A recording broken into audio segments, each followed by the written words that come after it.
পূর্ব বর্ধমান জেলার মেমারি রোমহর্ষক কাণ্ডে তদন্তে এবার এলো ফরেনসিক সায়েন্স ল্যাবরেটরির FSL 2 সদস্যের প্রতিনিধি দল। 28 মে বুধবার দিন সাত সকালে ঘুম থেকে চমকে উঠেছিলেন পূর্ব বর্ধমান জেলার মেমারির কাশিয়ারা এলাকার বাসিন্দারা। দরজা খুলতেই তারা দেখেছিলেন বাড়ির সামনে রাস্তার উপর পড়েছিল প্রতিবেশী মুস্তাফিজুর রহমান এবং স্ত্রী মমতাজ পারভিনের গলা কাটা দেহ। স্বপ্নের বাড়ি মানে স্বপ্ননীর কলোনি। এবার বর্ধমান রেলওয়ে স্টেশন থেকে 6 কিলোমিটার এবং নবাহাট মোড় থেকে মাত্র 5 কিলোমিটার দূরত্বের মধ্যে ও সম্পূর্ণ মনোরম পরিবেশে আপনার স্বপ্নের বাড়ি বানিয়ে নিন। প্রতি কাঠা শুধুমাত্র 99,999 টাকা থেকে। থাকছে লোনের সুবিধা।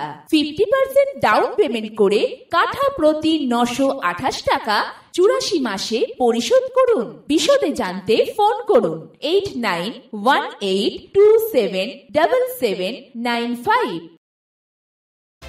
ঘর থেকে ভেসে যাচ্ছিল রক্তে, চারিপাশে জমেছিল চাপচাপ রক্ত। এই দৃশ্য দেখার পর সন্দেহের তীর গিয়েছিল বাড়ির একমাত্র ছেলে হুমায়ুন কবিরের দিকে। গেলে কি হবে, সে ছিল তখন পলাতক। অবশেষে তার খোঁজ পাওয়া যায় সুদূর বনগাঁয়। ভয়ঙ্কর দৃশ্যের রেশ কাটিয়ে উঠতে না উঠতেই জানা যায় সেখানেও সে ঘটিয়ে ফেলেছে ততক্ষণে আর এক ভয়ঙ্কর কাণ্ড। বনগাঁর সেই এতিমখানার ছুরি বের করে শিক্ষক এবং সেখানকার 8 জন ছাত্রকে নৃশংসভাবে কুপিয়েছিল। তারপর যে কিসে পাকড়াও করা শুরু করে, গণধোলাই শুরু হয়। এতেও ক্ষান্ত হয়নি জনতা। পুলিশ হুমায়ুনকে উদ্ধার করে। থানায় নিয়ে যাওয়ায় ক্ষোভ গিয়ে পড়ে পুলিশের উপর। উত্তেজিত জনতা ভাঙচুর চালায় বনগাঁ থানায়। আটক হয় বেশ কয়েকজন।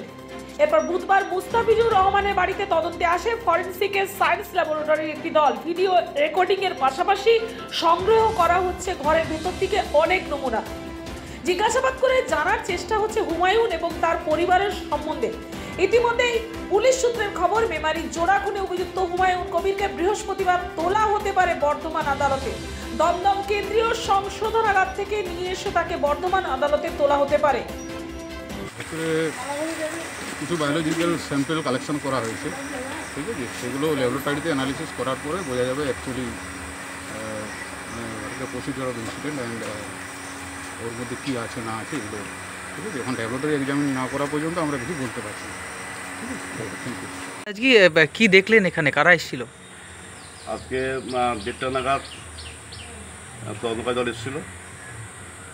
তারা ভেতর সব পরীক্ষা করলো, অনেক মিটিং পরীক্ষা করলো। মানে এখন বাজে প্রায় 5টা, এই 5 ছিল এইমাত্র বেরিয়ে গেলেন। এটা এখন তদন্ত সাপেক্ষ তদন্ত করতে। কোন জায়গায় তদন্ত করতে এসেছিলেন? মেমারি কাশিয়ারা সেখানে যেটা খুন হয়েছিল সেই ভিক্টিমের বাড়িতে। কি চাইছেন আপনারা? তদন্ত বা তাড়াতাড়ি এগিয়ে যাক, খুনি ধরা পড়ুক, হ্যাঁ, খুনিকে এখানে আনুক, এটাই চাইছি আমরা। পূর্ব বর্ধমান থেকে পাপাই সরকারের রিপোর্ট, মুতানপুর।